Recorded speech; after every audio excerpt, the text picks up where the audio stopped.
నమస్తే అమ్మ. నమస్తే అమ్మా. మా శివరాత్రి వస్తుంది. శివరాత్రి అనగా ప్రతి ఒక్కరికి కూడా పూజా నియమాలు అన్ని కామన్ గా ఉంటాయి. కానీ అందరికి వచ్చే ఒక డౌట్ ఏంటంటే ఆ రోజు పూజ గదిని కావచ్చు, పూజా సామాగ్రిని కావచ్చు, ఏ విధంగా శుభ్రపరచుకోవాలి, అంటే దానికంటూ సమయం ఉంటుందా అని ఒక అనుమానాలు అయితే చాలా మందికి వస్తూ ఉంటాయి. సో వాటికి సంబంధించి అమ్మా, ఏదైనా ఒక పండగ కానీ, ఒక పవిత్రమైనటువంటి రోజు కానీ, ఒక వ్రతం చేసుకుందామని కానీ, ఒక ప్రత్యేకమైన పూజ చేసుకుందామని కానీ అనుకుంటే ఆ రోజు శుభ్రం చేసుకోవడం అనేది పెట్టుకోరమ్మా. ముందే శుభ్రం చేసుకుంటారు.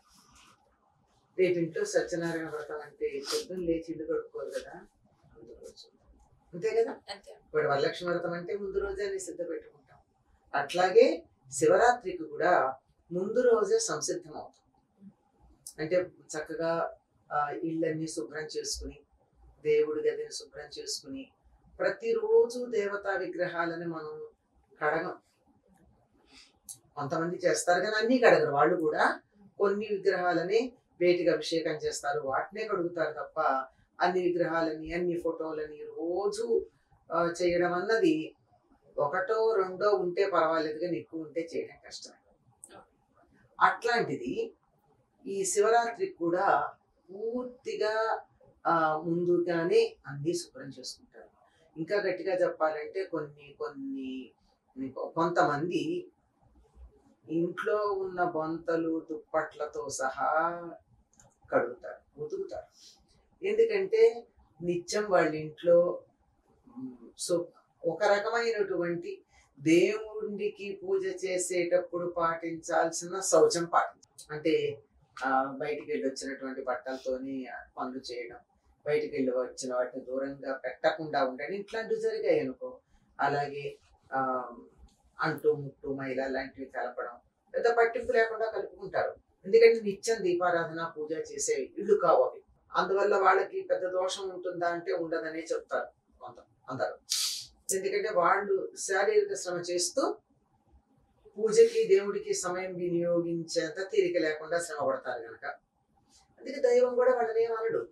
నా దగ్గర కూర్చొని దీపం పెట్టి పూజ చేసి నైవేద్యం పెట్టిన దానికన్నా నువ్వు 10 మందికి ఉపయోగపడే పని చేస్తున్నావు కదా, అది. కానీ వాళ్ళు కూడా ఈ సందర్భంలో శివరాత్రికి పూజ చేద్దాము అనుకున్నప్పుడు ముందు రోజే ఇంట్లో ఉన్నటువంటి బొంతలు దుప్పట్లు, ఈ రోజుల్లో అయితే పరుపులు ఉంటున్నాయి, పరుపులు ఎండల్లో వేసి వాటన్నిటిని శుభ్రం చేసుకుని మరీ సిద్ధంగా ఉంటారు. ఇంట్లో ఎక్కడ బూజులు గీజులు లేకుండా తీసేస్తారు, చాలా బాగా చేసుకుంటారు.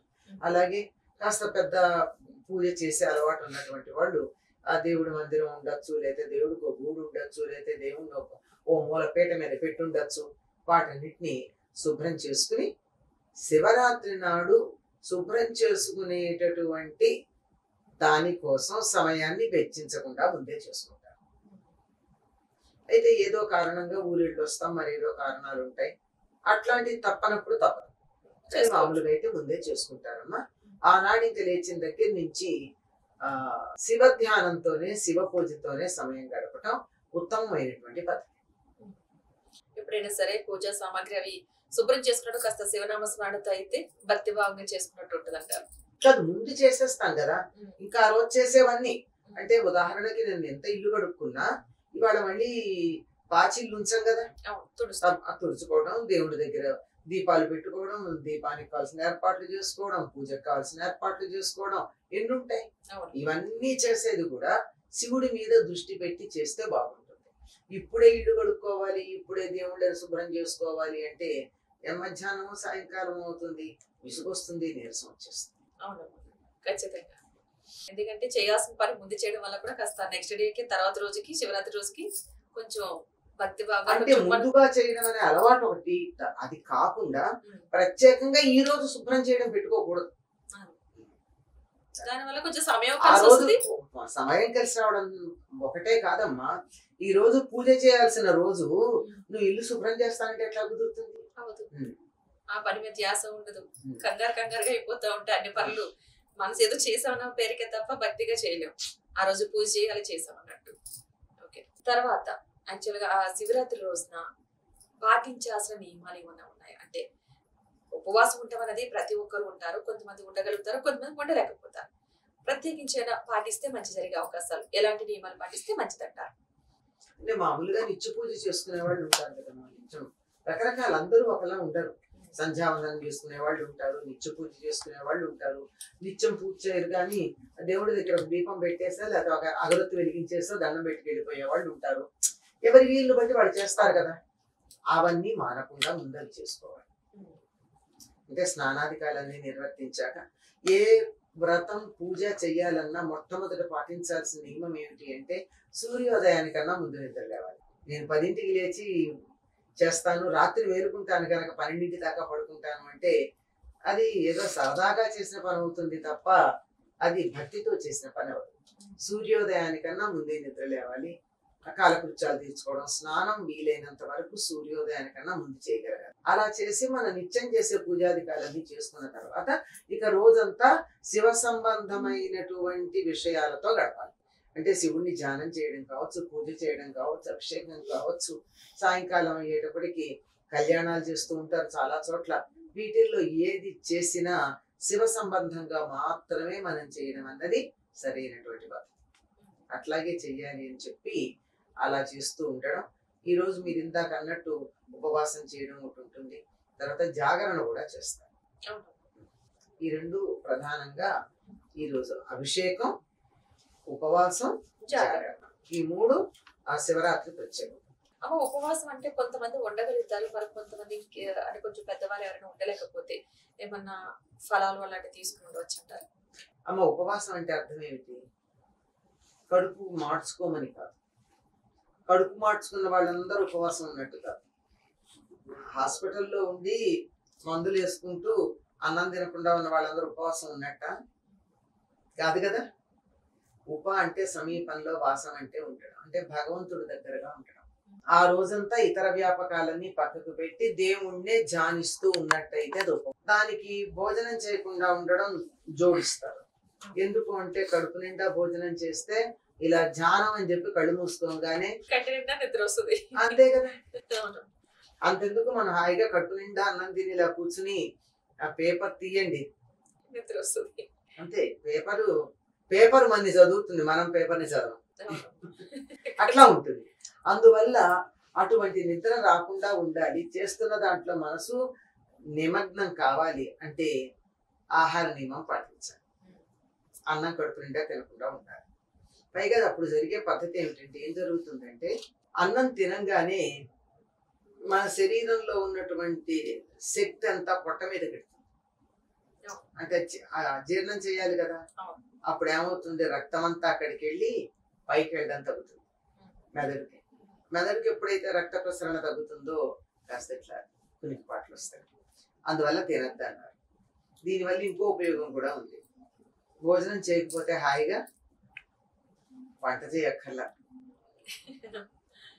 తిని అరిగించుకోనక్కర్లా, వంట చేసిన పాత్రలు కడగక్కర్లా.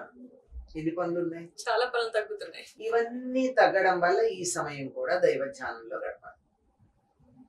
అంటే ఇవాళ శివరాత్రి, నేను ఉపవాసం ఉన్నాను, వంట లేదు, తిండి లేదు, నేను ఇల్లు సర్దుకుంటాను, లేదా వంటిల్లు బాగు చేసుకుంటాను, లేదా ఏదో ఇంకా పుస్తకాలు షెల్ఫ్లో చదువుతాను, లేకపోతే ఫ్రెండ్స్తో మాట్లాడతాను, ఎప్పుడెప్పటి నుంచో మిగిలిపోయిన పనులు చేస్తాను అనుకుంటే దాన్ని ఉపవాసం అంటారు.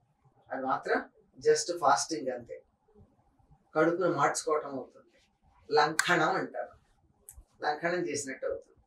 అది దైవధ్యానంతో గడిపినప్పుడు మాత్రమే అది ఉపవాసం అవుతుంది. జాగరణ చేస్తూ ఉంటారు కదమ్మా. అంటే జాగరణ అంటే నైట్ అంతా, అంటే రాత్రంతా వెలుగుగా ఉండాల్సి ఉంటుంది అంటారా, లేదంటే కొంతవరకు ఏమన్నా? అంటే శివుడు ఆవిర్భవించింది రాత్రి అర్ధరాత్రి. అర్ధరాత్రి అంటే మనకి ఏదో 12 గంటల లెక్క వేసుకుంటాం, కానీ దానికి అటు ఇటుగా ఉంటుందమ్మా. మన వాళ్ళ లెక్క ప్రకారం 14 నిమిషాలు ఆ లెక్క ప్రకారం ఉంటుంది సరిగ్గా అర్ధరాత్రి అయ్యేది. ఒక్కోసారి అర్ధరాత్రి మనకి ఎగ్జాక్ట్లీ 12ంటికి అవ్వదు. సూర్యాస్తమయం నుంచి సూర్యోదయం దాకా ఉండేటటువంటి కాలాన్ని 2 పెట్టి విభజిస్తే ఎంత వస్తుందో అది సరిగ్గా అర్ధరాత్రి. అట్లా ఎందుకు అవుతుంది? వేసవి కాలం వేరుంటుంది, శీతాకాలం వేరుగా ఉంటాయి మనకి. కనుక మన వాళ్ళ లెక్కలు కొంచెం భిన్నంగా ఉంటాయి. ఏదేమైనా అర్ధరాత్రి అంటే అటు మర్నాటికి వెళ్ళలేదు, ఈనాటికి ఎండుగా ఉంది, అట్లా ఉండేటటువంటి. ఆ సమయంలో లింగోద్భవం జరిగింది కనుక ఆ సమయంలో ఆయనకి అభిషేకాలు చేస్తారు. ఆ సమయంలో అభిషేకాలు చేసేటటువంటి సమయానికి మనం నిద్రపోతూ ఉంటే ఏం బాగుంటుంది? కళ్ళు మూసుకుంటూ నిద్రతో జోగుతూ ఉండకూడదు కదా. అందుకని ఉపవాసం చేయమన్నారు. ఉపవాసం చేసినప్పుడు మీకు నిద్ర రమ్మన్నా రాదు, అప్పుడు జాగరణ చేయడం అవుతుంది. అంటే కనీసం సూర్యాస్తమయం నుంచి అర్ధరాత్రి దాకా మేలుకుని శివుణ్ణి అర్చించుకోవడం ఒక పద్ధతి. ఇంకా అసలు ఏం చెప్తారంటే జాగరణ చేయడం అంటే రాత్రంతా మేలుకుని ఉంటారు, మర్నాడు ఉదయం స్నానాధికాలు నిర్వర్తించుకుని నిత్యం చేసేటటువంటి పూజలు మొదలైనవన్నీ చేసుకుని వండిన పదార్థం దేవుడికి నైవేద్యం చేసి అప్పుడు ఉపవాస దీక్ష వదులుతారు. కొంతమంది అయితే ఇంకొకళ్ళని భోజనానికి కూడా పిలుస్తారు. ఇప్పుడు ఎవరు రాదు, ఎందుకంటే మా ఇంట్లోనూ పూజ చేసుకుంటున్నామండి అనేవాళ్ళు ఉంటారు. అట్లా కాకుండా పూర్వం ప్రత్యేకంగా ఇలా మా ఇంట్లో భోజనానికి రావాలంటే నియమాన్ని పక్కకు పెట్టి వచ్చేటటువంటి నియమం కలిగిన వాళ్ళు ఉండేవారు. అట్లాంటి వాళ్ళతో కనుక జాగరణ అంటే మేలుకుని ఉండడం. ఈ మేలుకుని ఉండడం అన్నది మన వాళ్ళు మాకు చిన్నతనంలో రోజుకు 3 ఆటలు వేసేవారు సినిమా. శివరాత్రి జాగరణ అంటే 6 నుంచి 9 దాకా ఒక ఆట అయిపోతుంది మామూలుగా. ఆ 9 నుంచి కంటిన్యూస్ ఒకే టికెట్ మీద 3 సినిమాలు, 3 గంటల సినిమాలు ఉండేవి కదా. 9 నుంచి 12, 12 నుంచి 3, 3 నుంచి 6, 3 సినిమాలు ఒకటే టికెట్. ఇలాంటి సినిమాలు చూసి కొంతమంది ప్యాకాడతారు. ప్యాకాట్లాడి మేలుకుంటే అది జాగరణ అవుతుంది. అది నైట్ అవుట్ మాత్రమే అవుతుంది, జాగరణ అవుతుంది. జాగరణ అంటే ఏం చేయాలి? రాత్రంతా కూడా శివ సంబంధమైన గాథలు వింటూ గాని చదువుతూ గాని ఉంటారు. అది అంటే జాగరణ శబ్దానికి మేలుకుంటా అని అర్థం. మేలుకొనడం అంటే ఏమిటి? నిద్రపోవట్లేదుగా, నేను మేలుకునే ఉన్నాగా, మళ్ళీ నన్ను మేలుకొల్పడం దేనికి అని అడుగుతారేమో. శివ చైతన్యమునందు మేలుకొని ఉంటుంది. మన మనస్సు శివపరమైన భావాలతో మేలుకొని ఉండాలి, కానీ ఊరికే తమోమయమైన ఆ నిద్ర నుండి మేలుకోవడమే కాదర్థం. అంటే మనం అంటూ ఉంటాం, నువ్వు మేలుకోవాలి అని. మేలుకో అంటే సమాజం మేలుకో, ఇట్లా స్లోగన్స్ ఉంటున్నావు కదా. అంటే అర్థం ఏంటి? మేలుకో అంటే తెలివిగా ఉండమన, అది అర్థం అనమాట. ఈ జాగరణ అంటే కూడా ఆ విధంగా తెలివిగా ఉండి జ్ఞానాన్ని పంచుకున్నట్టయితే అది మేలుకోవడం అవుతుంది, అది జాగరణ అవుతుంది. బలవంతంగా కూడా చాలా మంది జాగరణ పేరుతో వాళ్ళ ఇష్టపూర్వకంగా భక్తితో ఉన్నది అది జాగరణ కింద లెక్క వస్తుంది. కాకపోతే కొంతమంది బలవంతంగా ఏదో ఉండాలి, ఈ రోజు శివరాత్రి ఉండాలి కదా అని చెప్పేసి ఉంటూ ఉంటారు. సో అది అసలు జాగరణ లెక్కలోకి వస్తుంటారు. భగవంతుడి పట్ల మన మనసు మేలుకుని లేకపోతే జాగరణ ఎట్లా అవుతుంది? దానివల్ల ఎలాంటి ఉపయోగం ఉండదు కదా. ఉపయోగం ఉండదమ్మా. దాన్ని భగవంతుడి గురించి నువ్వు ఆలోచించి మేలుకుండడం నీ కోసం మాత్రమే అని చెప్పగలిగితే ఉంటుంది, లేకపోతే ఉండదు. ఎవరితోనో మాట్లాడితే ఆయన మీద నీళ్లు పోయాల్సిన అవసరం ఏముంది? లేదా టీవీ చూస్తూనో, ఎవరి మాటలో వింటూనో, సెల్ ఫోన్ లో మాట్లాడుతూనో అవసరం లేదు. ఇది అందరూ చేసేది. జాగరణ అంతా చేయకపోయినా మామూలు చేసేది కూడా ఇంతే. కనుక ఈ విధంగా దృష్టి దాని మీద లేకుండా చేస్తే ఫలించదు. భక్తి శ్రద్ధలతో ఏదైనా చేసినా సరే దాని మీద ఒక త్రికరణ శుద్ధితో చేస్తూ ఉంటే ఏదన్నా ఫలితం ఉంటుంది. ఓకే, అభిషేకం అంటున్నారు. అంటే అభిషేకం అంటే ఒక పాలతోని నీరుతో అసలు వేటితో అభిషేకాలు చేస్తే మంచి ఫలితాలు ఉంటాయి, అసలు ఏం చేయొచ్చు? అభిషేకం అంటే బాగా నీళ్లు పోయడం అని అర్థం. బాగా నీళ్లు పోయడం అంటే భగవంతుడి మీద మనం అనుకున్న దానికన్నా అధికంగా నీళ్లు వేయడం. అలాంటిది మామూలుగా నీళ్లతోనే చేస్తారు. శివుడు అభిషేక ప్రియుడు, నీటితోనే చేస్తారు. కానీ ఆయనకి మామూలుగా పంచగవ్యాల్లో భాగమైనటువంటి వాటితో కూడా చేస్తారు. అంటే ఆవు పాలు, ఆవు పెరుగు, ఆవు నెయ్యి, ఆ తర్వాత కండ చక్కెర, ఫలోదకం, ఈ 5 పంచామృతాలు అంటారు. మనం మామూలు పంచదార వాడకూడదు, అది పూజకి పనికిరాదు, నైవేద్యానికి అంతకంటే పనికిరాదు. కనుక కండ చక్కెర అది వేసి వీటితో అభిషేకం చేస్తారు. ఇది ఎక్కువసేపు కూడా ఉండదు.